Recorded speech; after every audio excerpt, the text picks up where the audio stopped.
Welcome to the Viking Axe. We're here.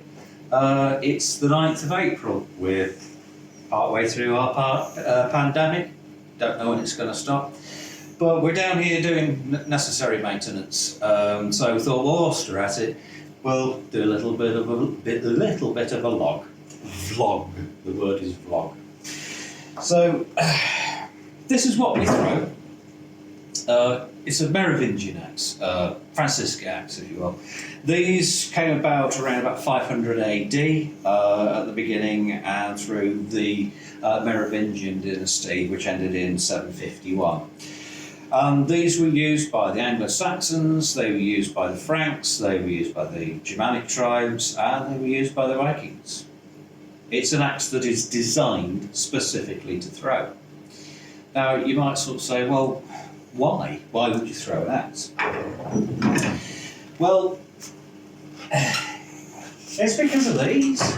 This is why. Because you're going to be facing, on the battlefield, something longer perhaps than this, but that is a really difficult thing to get past.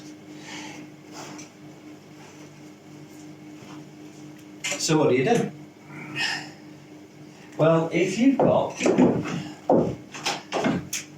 a Merovingian axe, that's your problem solved. Now you think, well, I'm throwing my weapon away. Yeah, you are, but you're throwing your weapon away when you are moving forward. They haven't got time to pick that up and throw it back at you. Now that is a major problem that has always faced medieval battlefields. If you throw an object, is it going to get turned around and thrown back?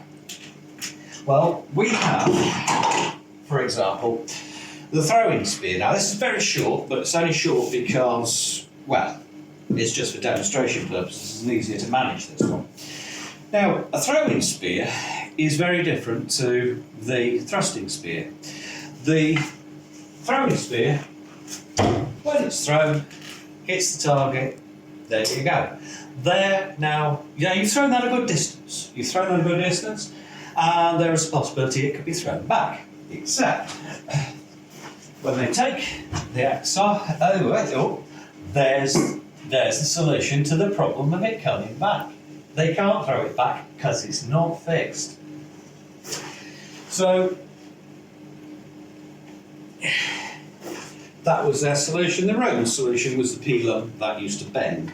But the same principle used here was used on their arrows as well. So when an arrow was shot, and you pulled the stick out, you still end up with the arrow inside. Point of interest, when you're actually throwing these things, you put a spin on them. As you throw it, you put a spin on it. The reason you would put a spin on it is it gives it a gyroscopic stability that if you threw it naturally, just lobbing it would not have. So creating a spin keeps it stable in flight, just as a point of interest. Now, the other thing too is that you think, weapons on the battlefield. You've got your axe, yeah, okay, you've got your axe. But if you go into battle and you're doing this sort of thing, your hand is a major target for your opponent. So, the main weapon on the medieval battlefield, especially for the Vikings, was the shield. Now, I've recently been told that the people that do reenactment are actually banned from using these as weapons because of health and safety. These things are actually capable of delivering a lot of kinetic energy. So this was not your primary weapon. Your sword was not your primary weapon. Your primary weapon in close quarters is your shield, because you use it to strike in all manners. This is then used as an opportunistic weapon. So as you strike, you finish off, and then you move forward. This is your primary weapon. This is your secondary or opportunistic weapon. Another point with regards to weapons. If you take, for example, the sword is used in a similar way. You keep your hand behind the shield, you do your damage, and then you take the opportunity and keep your hand in danger for as short a period of time as is possible. It is very often used to block and create that V shape. Off the back of that, you can then advance. Now, one of my criticisms of these swords that are produced for HEMA, which is Historical European Martial Arts, or reenactment, is these handles are too long. There is too much play in that. There is too much space. So if you have a much shorter handle, it's a much tighter fit, and that means you could then use it and it's not going to slip and slide about. This one had to be modified. I've modified this one to shorten the handle. Again, this was made too long.